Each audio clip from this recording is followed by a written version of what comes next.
Lutte contre la vie chère, le ministre du Commerce prend le taureau par les cornes. Jean-Louis Billon rencontre les associations de consommateurs. Ensemble, ils décident des stratégies à adopter pour stopper la flambée des prix sur les marchés. Logements sociaux, l'une des barrières à la réalisation du projet vient de tomber. L'État remet des chèques aux détenteurs des droits coutumiers sur les terrains qui vont accueillir les premières maisons.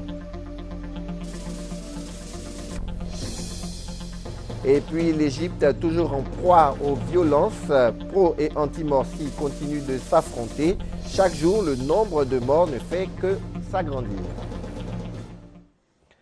Madame, monsieur, bonjour et merci de nous retrouver sur RTI 1 pour vous informer. Avant d'en venir aux éléments annoncés dans les titres, revenons sur les temps forts de la mission au Togo du président Alassane Ouattara, président en exercice de la CEDEAO. Le chef de l'État est allé en médiation pour des élections législatives apaisées. Le scrutin au Togo est prévu pour après-demain. Viviane Naïma. Désamorcer les graves troubles qui menacent l'horizon togolais, la médiation conduite par la CEDEAO auprès de la classe politique de ce pays aura réussi à faire baisser la tension autour des élections législatives qui se dérouleront ce jeudi 25 juillet. Pendant un peu plus d'une journée, le président en exercice de la CEDEAO, le chef de l'État ivoirien, le président Alassane Ouattara, accompagné dans cette démarche par le président nigérian Goodluck Jonathan, ont ensemble longuement parlé avec leur homologue togolais, le président Faure Gnassingbé. Ils ont aussi longuement parlé avec toute l'opposition togolaise. Au cours de ces différents huis clos qui ont marqué ces discussions, sans nul doute que des assurances ont été données, des promesses ont été faites. La démarche opérée par la CEDEAO a ceci de salutaire que pouvoir et opposition au Togo ne sont plus dans un face-à-face. Il y a désormais une interface qui est la CEDEAO. Cette médiation a ainsi permis d'obtenir l'adhésion de toutes les parties pour que les législatives du 25 juillet se déroulent dans un climat apaisé et pour qu'il n'y ait pas de violence à l'issue des résultats. Cette démarche préventive vient rompre avec l'attitude de pompier qui a longtemps caractérisé l'organe communautaire. C'est que la CEDEAO, sous la conduite de son actuel président en exercice, le chef de l'État ivoirien, le président Alassane Ouattara, affiche désormais une grande détermination, démontrée par la gestion unanimement saluée des crises au Mali et en Guinée-Bissau. Cette fois encore, la gestion par anticipation de cette énième crise togolaise qui se profilait à l'horizon peut être considérée elle aussi comme un succès. Rendons-nous dans un autre pays de l'espace CEDEAO, le Mali. Des représentants de groupes rebelles du nord du pays ont échangé avec le président par intérim, Dioncounda Traoré. Cette concertation a porté sur la normalisation de la situation dans la région de Kidal. Le reportage de notre envoyé spécial au Mali, Sylvie Touré. Le MNLA, Mouvement national de libération de l'Azawad, et le HCUA, au Conseil pour l'unité de l'Azawad, chez le président de la transition malienne. La visite intervient le lendemain de la libération des agents électoraux enlevés à Tessalit dans la région de Kidal, au nord du Mali. Pointé du doigt, le MNLA a encore une fois nié les faits. Vous savez, c'est une zone infestée de beaucoup de problèmes, dont des règlements interpersonnes, des règlements intercommunautaires, des règlements interethniques. Il ne faut pas tout mettre sur la base du sabotage des élections ou d'un quelconque désaveu à l'accord qui est signé. Et nous ignorons les individus qui ont fait l'enlèvement, mais ce qui est clair, c'est que je peux vous confirmer, c'est que ce sont nos éléments, nos forces armées du MNLA qui ont fait la poursuite pour pouvoir récupérer les gens qui ont été enlevés. Le MNLA et le HCUA appellent plutôt le gouvernement à respecter les engagements pris lors de la signature de l'accord de Ouagadougou en juin dernier. Il y a le gouverneur, il y a l'administration à Kidal, il y a l'armée malienne à Kidal, il y a la police, il y a la gendarmerie, il y a la CENI, il y a tous les engagements que nous avons pris. Et c'est pour cela que nous voulons aussi que de la part du gouvernement, aussi que les mesures de confiance qui sont contenues dans l'accord, que les engagements qui sont contenus dans l'accord soient aussi respectés. L'accord de Ouagadougou, il en a été question ce lundi à Bamako, à l'occasion de la réunion du comité technique des suivis évaluations. Hier, le ministre du Commerce a rencontré les associations de consommateurs. Ils ont échangé afin de trouver ensemble les solutions pour freiner la flambée des prix sur les marchés. Le ministre Jean-Louis Billon envisage de mettre en place une commission de la concurrence et de la lutte contre la vie chère. Le point de la rencontre avec Gabriel Zani. À Abidjan, les prix des denrées alimentaires ne font que grimper. Avant, par exemple, les oignons, le kilo 300, 250, mais aujourd'hui ça monte jusqu'à 600, 700, vraiment ça ne nous arrange pas. Moi je n'arrive plus à payer le kilo de la viande. On va payer les dérivés, les abats. Les tracasseries routières, les marges anormales sur certains produits importés, la multiplicité des taxes sont autant de facteurs qui expliquent cette flambée des prix sur les marchés, selon le ministère du Commerce et les associations de consommateurs réunis ce lundi à la Chambre de commerce et d'industrie de Côte d'Ivoire. Pour résoudre durablement la question de la cherté de la vie, le ministre du Commerce envisage de réactiver 2 outils de régulation économique. Nous avons remis en place la commission de la concurrence et la loi sur la concurrence a été révisée pour maximiser cette concurrence-là en Côte d'Ivoire.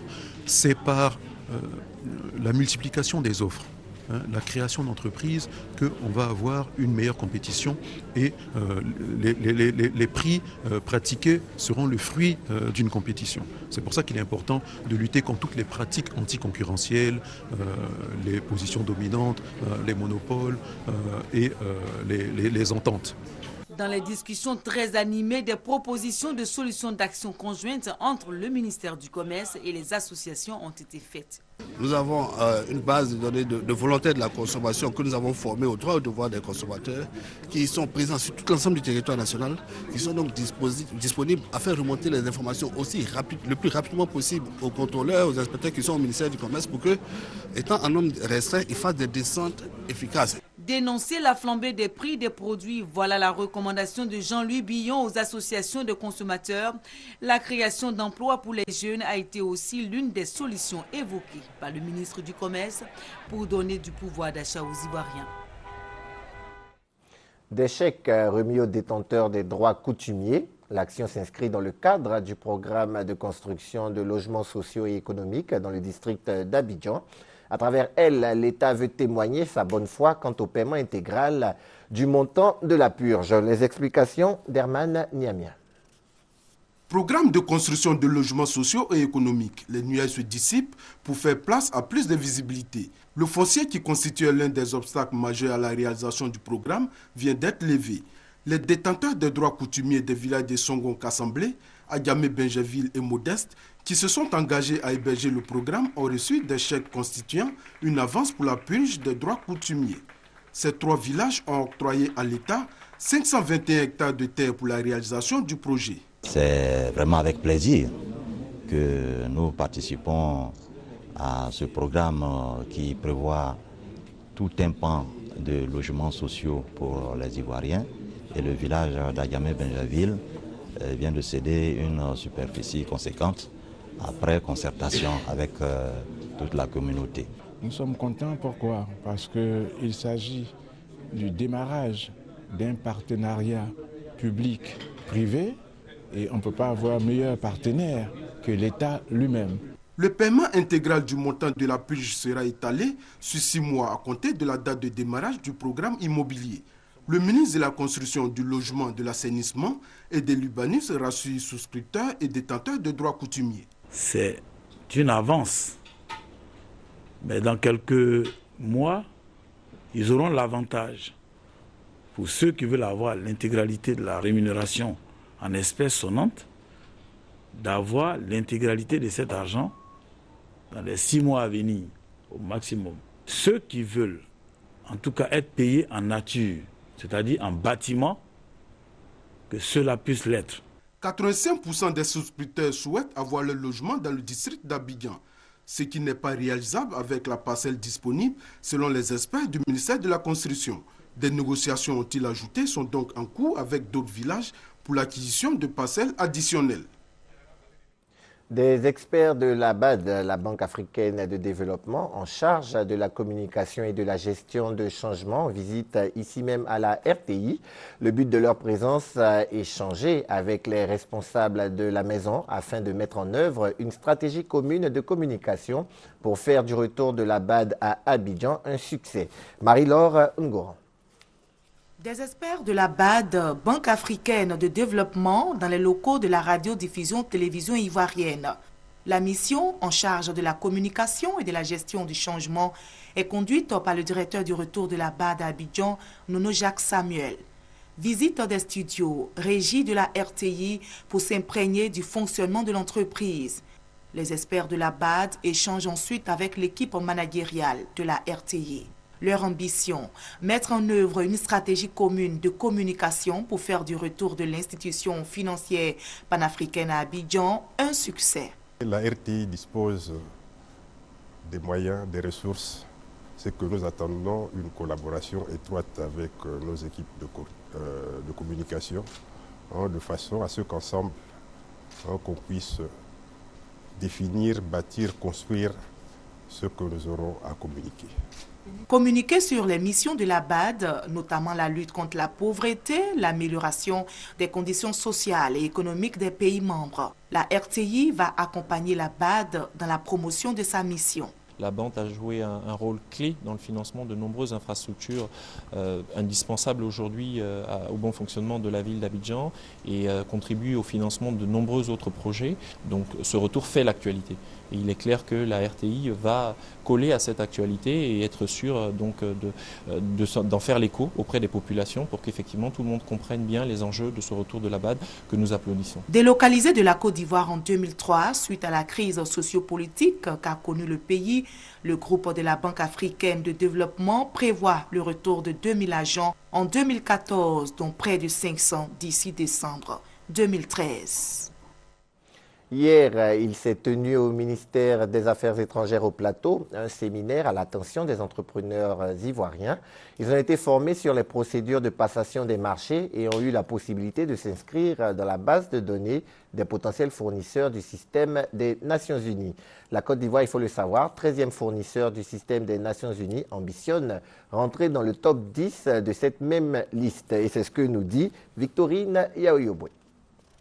23 milliards de francs CFA, voilà ce que rapportent les marchés des Nations Unies à la Côte d'Ivoire. Ce chiffre pourrait être revu à la hausse avec ce séminaire qui donne l'occasion aux entreprises privées ivoiriennes, exerçant notamment dans les domaines des services, du bâtiment, de l'alimentation et de l'informatique, de se faire connaître, mais aussi de se faire expliquer les procédures de passation de marché des Nations Unies. On vous expliquera comment vous devez procéder pour participer au processus de passation de marché et on vous montrera même dans la pratique comment vous inscrire dans notre base de données pour que la participation dans le système de passation de marché soit plus fluide et plus facile. Avec l'intervention des Nations Unies au Mali, ce sont des marchés potentiels qui s'offrent aux entreprises ivoiriennes et elles comptent bien saisir cette opportunité. Nous intervenons dans la construction de matériaux roulants. C'est vraiment une opportunité qu'on attendait. Vous savez, on voit l'ONU ici, par-ci, par-là, on se pose des questions, comment y adhérer. Mais c'est chose faite aujourd'hui. Dans le passé, nous sommes arrivés à compétir avec des sociétés à l'international. Et j'avoue que pour des entreprises installées en Côte d'Ivoire, nous partons défavorisés quand vous compétissez avec des entreprises internationales et que surtout que les produits que vous devez livrer se trouvent à l'international. Donc ils partent favoris. On espère que ce séminaire permettra d'éclairer un peu cet aspect-là et de pouvoir définir des chances donc pour les entreprises ivoiriennes. La Côte d'Ivoire est pour le moment le 13e fournisseur des Nations Unies. L'objectif du ministère d'État, ministère des Affaires étrangères, initiateur de ce séminaire, est de positionner le pays parmi les 10 premiers fournisseurs du système des Nations Unies. Dans quelques semaines, le mandat de la représentation de l'ONU en Côte d'Ivoire va expirer. Il devrait être renouvelé pour que l'ONUCI poursuive ses missions de maintien de la paix dans le pays. Des missions qui devraient être allégées car la Côte d'Ivoire tend vers la normalité. Sans surprise donc, les autorités attendent la levée de l'embargo sur les armes et les diamants ivoiriens. La réflexion sur ce sujet de Léon Bro. Novembre 2004, l'ONU, Organisation des Nations Unies, impose à la Côte d'Ivoire un embargo lui interdisant le trafic même légal d'armes avec l'extérieur. C'est à travers sa résolution 1572, prise au lendemain des frappes des forces de défense et de sécurité sur les villes de Bouaké et de Korogo, alors fief des forces nouvelles. Un an après, la 1643, une autre résolution onusienne consacre l'embargo sur les diamants ivoiriens. Normal, la Côte d'Ivoire était en crise, ces deux mesures favorisent le retour à la paix. L'embargo sur les armes visant la protection de la population et la prévention de la reprise des hostilités. Celui sur le diamant tirant sa légitimité de ce que l'exploitation et le commerce illicite de ce minerai permettraient entre autres le trafic et la prolifération des armes. Mais 9 ans plus tard, pourquoi laisser planer encore ces embargos? La crise ivoirienne a définitivement pris fin il y a déjà 2 ans avec l'arrestation le 11 avril 2011 de l'ex-chef de l'État. Depuis, de nombreux efforts ont été consentis. Unification de l'armée et du territoire, installation et fonctionnement régulier des institutions de la République, processus électoral dans un climat apaisé. On pourrait penser que ces exemples sont insuffisants si la levée de l'embargo pour certains commande au préalable que soient maîtrisées les armes en circulation sur le territoire. Là encore, des efforts sont déjà consentis. 5105 armes collectées dans le cadre d'opérations de dépôt volontaire, 4195 autres jugées obsolètes, détruites et 8175 armes des forces régulières marquées. Le tout dans un contexte de réforme du secteur de la sécurité dont les résultats à mi-parcours sont également salués par l'ONU. Au total, la Côte d'Ivoire a renoué avec sa souveraineté et la normalité. Les points sur lesquels on devrait fortement agir en ce moment sont la sécurisation des biens et des personnes et la défense de l'intégrité du territoire pour rassurer les investisseurs qui se bousculent aux portes de la Côte d'Ivoire. À ce stade, doit donc intervenir la levée des embargos onusiens pour permettre la consolidation des acquis obtenus avec le président Alassane Ouattara au pouvoir, renforcer la sécurité en Côte d'Ivoire face au risque de déstabilisation inhérent à la crise sahélo-saharienne. Et c'est normal, car dans tous les cas, le prochain mandat de l'ONUCI, opération des Nations Unies en Côte d'Ivoire, pourrait une fois encore être allégé pour raison d'amélioration de l'indice de sécurité. Parlons à présent du séminaire de formation des chefs de section civile des greffes. Il s'est tenu hier et a pour objectif de renforcer les capacités des greffiers dans divers domaines, notamment l'accueil, l'écoute et l'explication des procédures aux justiciables. Les détails avec Maïsako. Les greffiers sont les collaborateurs directs du magistrat. Ils sont des acteurs clés de l'appareil judiciaire et les premiers interlocuteurs pour accéder à la justice. Ces fonctionnaires sont-ils appréciés par le public en termes de prestations et de diligence dans le service? Dans le travail, c'est souvent là. J'ai l'impression que quand on arrive, il y a beaucoup de gens, on ne sait pas qui est greffier, qui travaille ici. Il y a d'autres qui sont là pour vous donner de fausses informations. Les greffiers estiment pour leur part qu'ils pourraient faire preuve de plus d'efficacité vis-à-vis des justiciables si leurs conditions de travail étaient améliorées.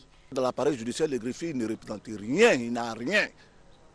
Il monte dans le bus, il prend les rois, il habite les quartiers précaires comme tout le monde. Les gens ne voient que les apparences. C'est-à-dire ce que les justiciables disent. On m'a fait ceci, on m'a fait cela.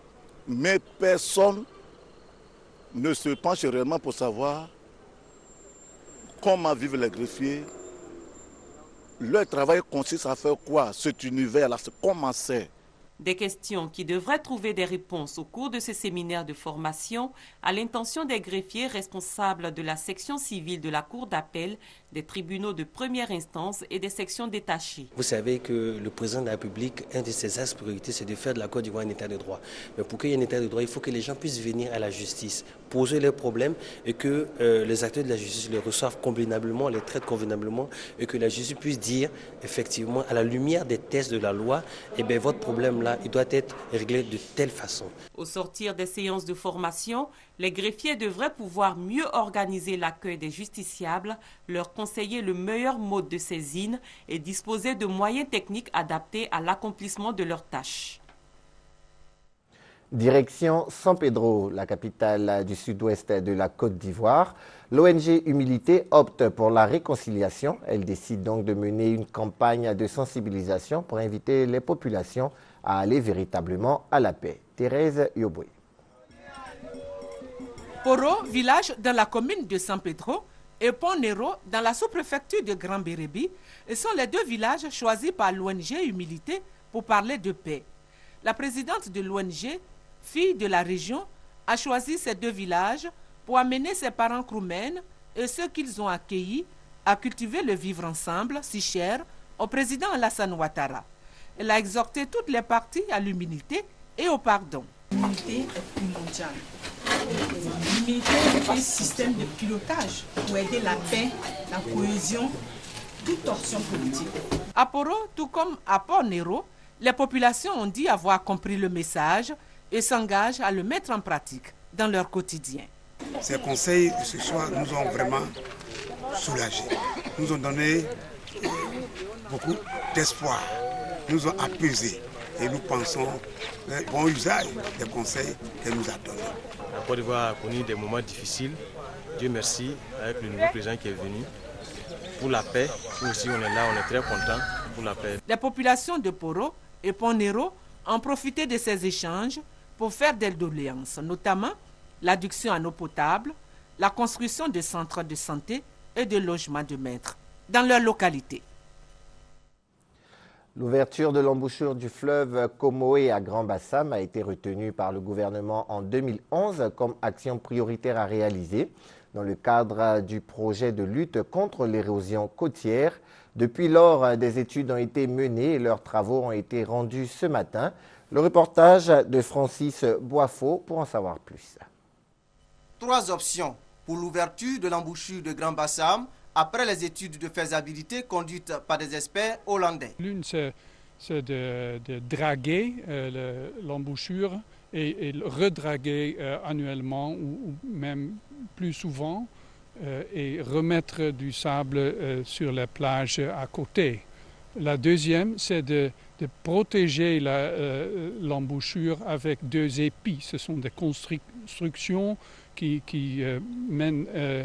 protègent le canal, l'embouchure, de l'ensablement.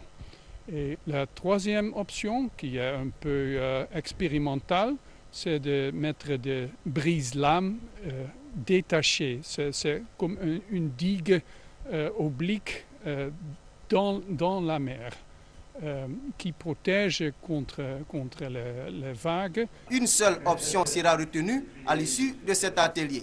Les experts hollandais et ivoiriens plancheront sur la durabilité de chaque solution en tenant compte de la texture du sable et du niveau de la mer. Dans tout cas, ça va être assez cher.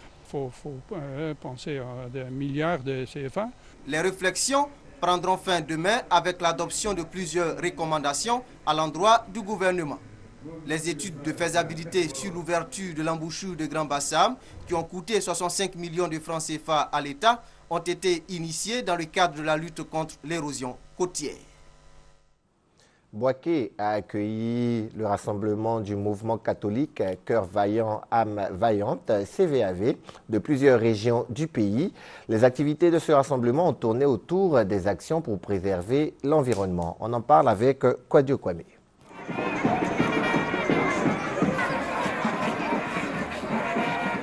Ces actions nationales transformatrices ont regroupé 3000 enfants et encadreurs issus des équipes de base des diocèses catholiques de Côte d'Ivoire. Ce rassemblement du mouvement d'action catholique a pour thème « Tous en action pour préserver les défis de l'environnement ». Ainsi, l'on pouvait lire sur des pancartes des messages tels « L'environnement pour l'amélioration d'une meilleure croissance, préserver la nature pour les futures générations, l'homme gardien de la nature, un environnement sain pour une bonne santé ». La motion des enfants portait sur les droits et devoirs de chaque habitant de la Côte d'Ivoire pour la contribution de tous à un environnement sain. Que la préservation de l'environnement soit une priorité pour nos autorités administratives, locales, religieuses et politiques. Elle doit être aussi une priorité dans nos différentes familles, nos écoles, nos quartiers. L'enfant doit avoir des gestes systématiques comme se laver les mains avec du savon avant et après les repas. Les autres intervenants ont salué cet esprit éco-citoyen et la culture des vertus de paix et de fraternité qu'enseigne ce rassemblement. Un rassemblement qui attire l'attention de tous sur une préoccupation majeure, celle d'accorder une importance particulière à la vie des futures générations. Y penser, c'est y croire, car à cœur vaillant, rien d'impossible. Hors de chez nous, en Guinée, le phénomène des enfants de la rue prend de l'ampleur et préoccupe habitants et autorités locales de la capitale, Conakry. Il est là tous les jours à la recherche du client. Ibrahima fait partie de ces innombrables enfants guinéens qui ne sont pas à l'école, mais travaillent. Difficile de savoir combien ils sont exactement dans les rues de Conakry. Par jour, je peux gagner entre 20 000 et 30 000 francs guinéens. Moi, je ne suis pas allé à l'école parce que mes parents étaient trop pauvres. Il fallait que j'aille chercher de l'argent au lieu de m'asseoir sur un banc. Là, je me débrouille petit à petit. 30 000 francs guinéens, à peine 3 euros. Une somme péniblement gagnée à cirer des chaussures, vendre de l'eau ou des cartes téléphones. Parfois, leurs parents leur imposent. Parfois, ils viennent des campagnes, en quête d'une vie meilleure et sont confiés à des parents éloignés ou des tuteurs peu scrupuleux. 5 000, 10 000, quelquefois 15 000 francs guinéens, c'est ce que j'arrive à avoir. Cet argent, c'est pour toi? Je garde un peu pour moi. Le reste, je le donne à mon oncle. Où sont tes parents? Ils sont à Manou, je les appelle parfois au téléphone. Des associations tentent de venir en aide à tous ces jeunes, mais par manque de moyens et sans soutien de l'État, elles font surtout de la sensibilisation. Nous avons des animateurs de rue, c'est-à-dire qui ont des motos qui circulent, les lieux de présence des enfants qui les identifient. Au niveau de ces animateurs aussi, nous avons des points focaux, par exemple, au niveau des débarcadères, des marchés, qui les appellent s'il y a des cas de violence, par exemple, ou des cas d'abus. Délinquance, prostitution, le danger est quotidien pour ces enfants. Alors, les ONG les renvoient parfois dans les familles. Un cercle vicieux, bien souvent les parents n'ont pas les moyens de les nourrir. Leurs petits repartent gagner dans la rue quelques sous. En Égypte, la famille du président déchu entend attaquer le chef de l'armée pour enlèvement. Par ailleurs, on a enregistré au moins 2 morts dans une attaque contre des partisans de Mohamed Morsi ce matin au Caire. Hier déjà, on a enregistré 1 mort et 7 blessés dans des affrontements entre pro et anti-Morsi, alors que le nouveau gouvernement de transition tenait sa première réunion. Les tensions ne retombent pas en Égypte. La région du Sinaï a à nouveau connu une flambée de violence pendant la nuit. 6 morts, une dizaine de blessés, dont un officier de l'armée, dans ce qui ressemble à un assassinat prémédité. C'est une action préparée. Le soldat a été visé au cou alors qu'il portait son casque. Non loin de la frontière, avec la bande de Gaza, le Sinaï est particulièrement instable. Le bilan se chiffre à une vingtaine de morts parmi les forces de l'ordre depuis le renversement de Mohamed Morsi, il y a moins d'1 mois. La contestation se poursuit aussi au Caire, de façon moins violente. Cette manifestation de femmes proches du parti salafiste Al-Nour demande le retour du président Morsi et dénonce un coup d'État de l'armée. Ils ont tué nos frères à Mansoura, ils ont tué des femmes et des enfants. Pourquoi ont-ils fait ça alors que nous voulions protéger la démocratie? C'est bien plus qu'un coup d'État militaire, c'est un coup d'État contre l'islam. C'est dans ce climat délétère que l'armée tente de donner l'image d'un certain retour au calme. Une grande parade militaire à prendre comme un témoignage de force. Le président par intérim, Adli Mansour, a la lourde tâche d'accompagner la révision de la constitution de son prédécesseur. Malgré les tensions qui ne retombent pas, la commission qui doit proposer un nouveau texte d'ici le mois prochain s'est réunie dimanche pour la première fois. Et puis, son nom n'est pas encore connu, mais sa destinée est toute tracée. Il est né, le bébé royal d'Angleterre, 3e dans l'ordre de succession du trône. Le fils du prince William et de son épouse Kate est venu au monde hier à 16h24. Il est en bonne santé, il pèse 3 kg 800 grammes. Sa naissance continue d'être célébrée dans tout le Royaume-Uni. C'est sur cette nouvelle que s'achève ce journal. Merci de l'avoir suivi et merci surtout de rester fidèle au programme de RTI1.